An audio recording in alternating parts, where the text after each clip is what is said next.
Спонсор показа – интернет-магазин «Антиквар-32». Огромный выбор металлоискателей и поисковой техники. Широкий ассортимент аксессуаров и снаряжения. Обмен вашего металлоискателя по системе Trade-in. Переходите по ссылке в описании и применяйте промокод РЫБАКОП. Это даст возможность получить скидку до 25%.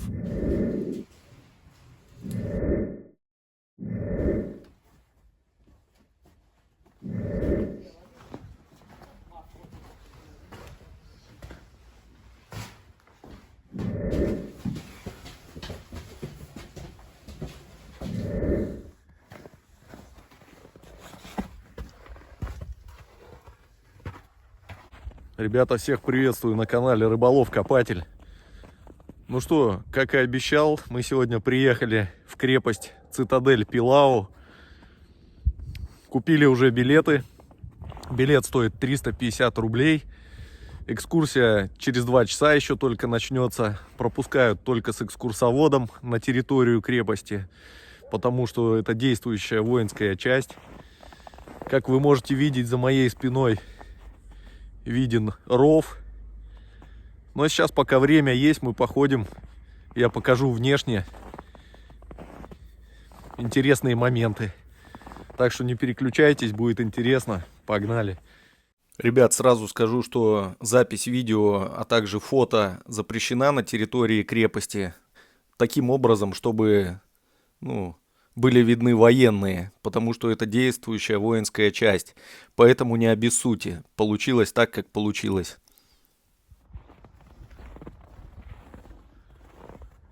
Кстати, эту крепость вы можете увидеть в Google картах и убедиться, что с воздуха она выглядит именно так.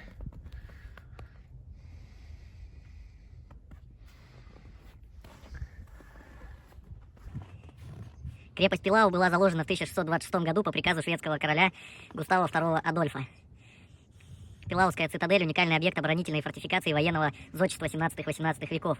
В мае 1697 в составе Великого посольства крепость посетил русский царь Петр I. Здесь он прошел курс обучения теории и практики артиллерийской подготовки и изучал основы фортификации. В период Семилетней войны, когда Восточная Пруссия находилась под протекторатом России, на территории цитадели в течение почти 5 лет размещался русский гарнизон. В годы Великой Отечественной войны город Пилау и крепость были взяты штурмом войсками 11-й гвардейской армии 3-го Белорусского фронта под командованием генерал-полковника Галицкого.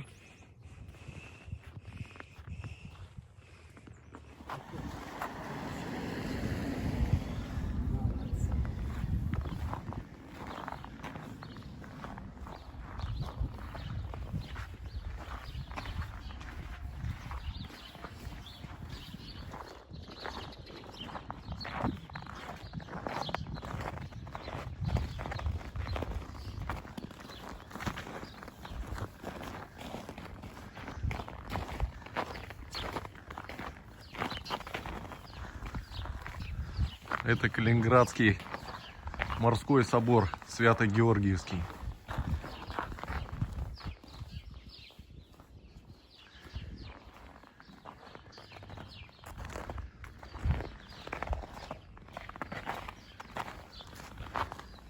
Да, попав в Балтийск, можно подумать, что находишься в маленькой Германии. Старой причем.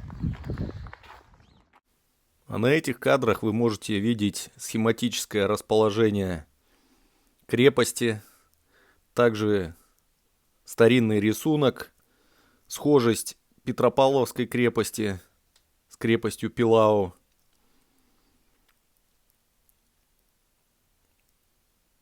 Также фотографии прилегающих объектов и аэрофотосъемку. Ну что, друзья, вот мы и на территории крепости, можно сказать, эксклюзивные кадры. Так что смотрите, в интернете этой информации мало. Здесь открывается вид на некогда школу, красное кирпичное здание.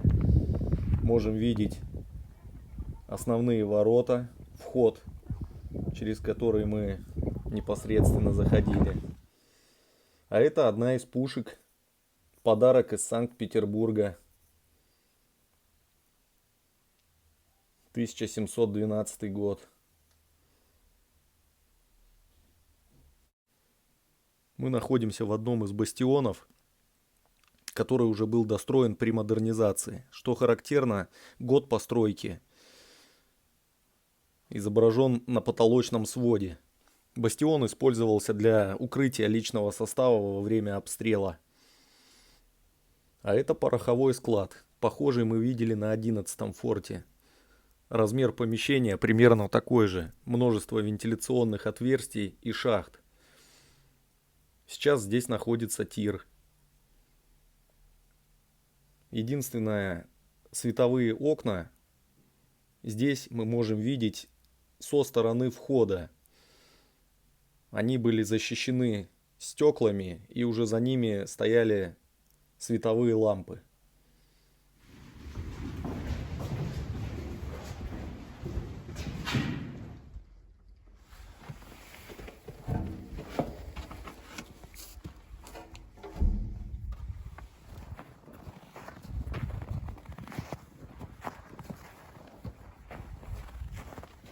Такой он находил. Ага. 1926 год, 223 килограмма на килограмм.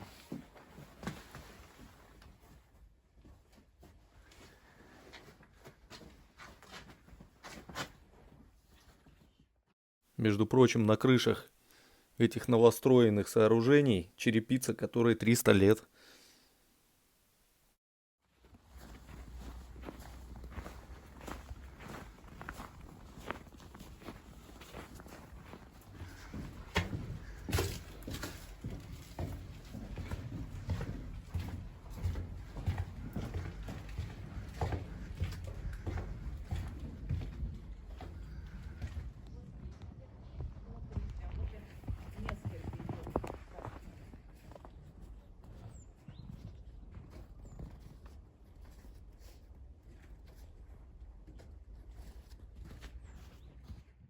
Как всегда, друзья, обратите внимание на толщину стен, на кладку.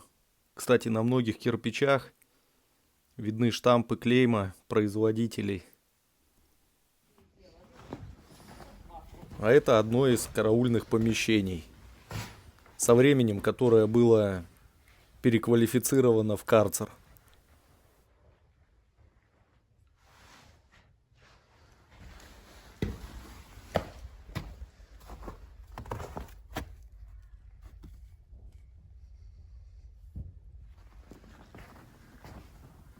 Также караульное помещение.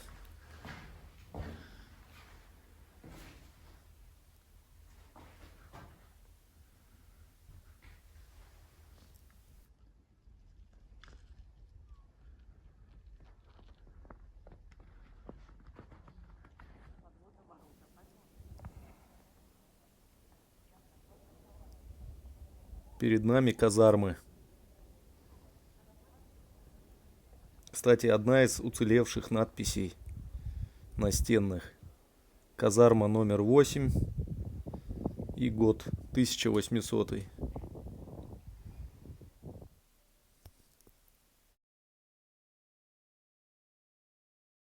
На казарменном фасаде мы можем наблюдать солнечные часы. Обратите внимание, год 1799 и единичка в виде буквы J. Как вы думаете, с чем это связано? Напишите свою версию в комментарии.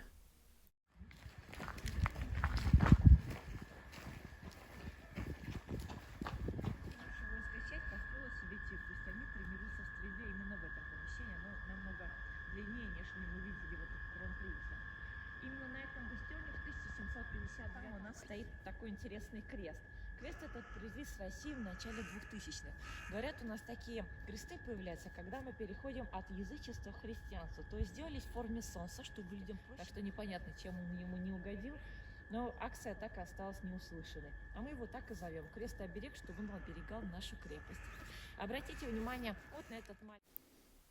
Вагонетка, которая бегала по узкоколейке.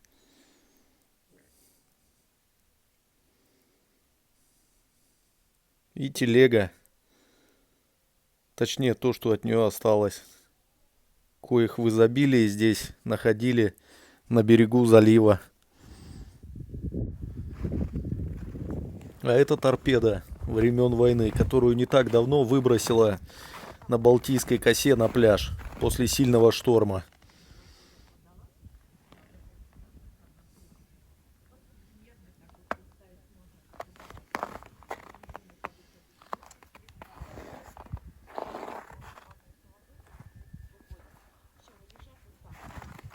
Задняя часть ее из нержавеющей стали, что позволило сохраниться, в том числе и надписям.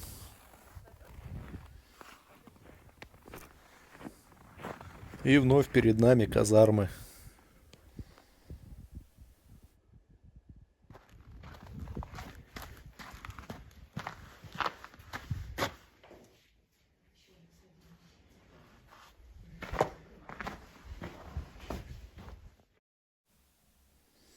Ну а это то, что было найдено в самой крепости и ее окрестностях. Что-то приносят люди, что-то было найдено непосредственно здесь. В данном случае это представители винтовок семейства Маузер.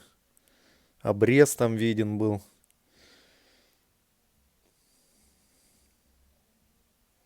Здесь представлены фотографии укреплений, позиций вокруг крепости, на подступах, скажем так.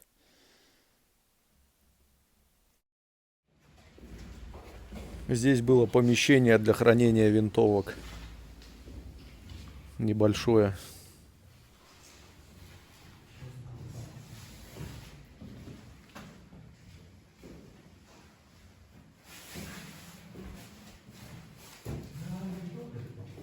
Фрагменты печки сохранились.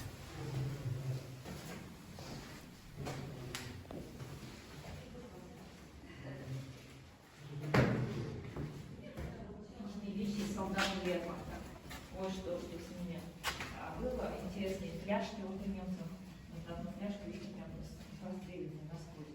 Нашли в лесу. И вот такие литровые стаканчики прямо сверху надевались. Простенькие у солдатов были такие наборы: ложка-вилка складные. У многих бойцов с собой был такой флакон Адол. Это ополаскиватель для зубов. Кстати, качество так себе было. Ясно, что Адол до сих пор производит. Даже вот эта фляжка, вот эта запатентована.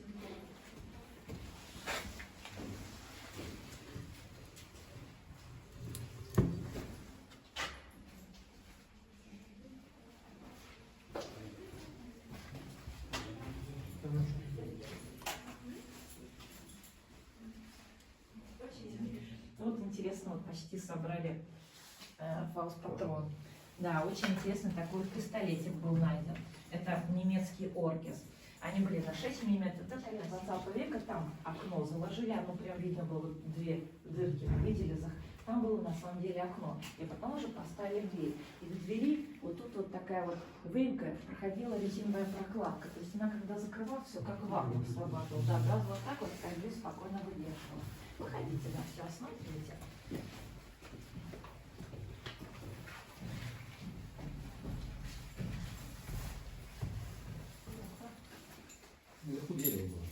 Ну да, видимо, когда его выкорчили, оно хотело порваться.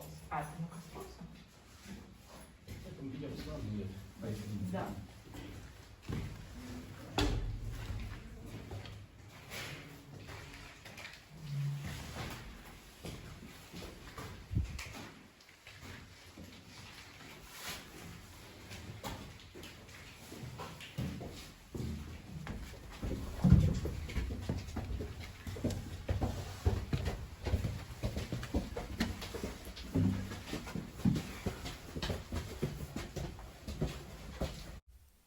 А здесь вы можете видеть реконструкцию огневой позиции согласно аэрофотосъемки 1945 года, апреля месяца. А на той стороне домики Балтийской косы.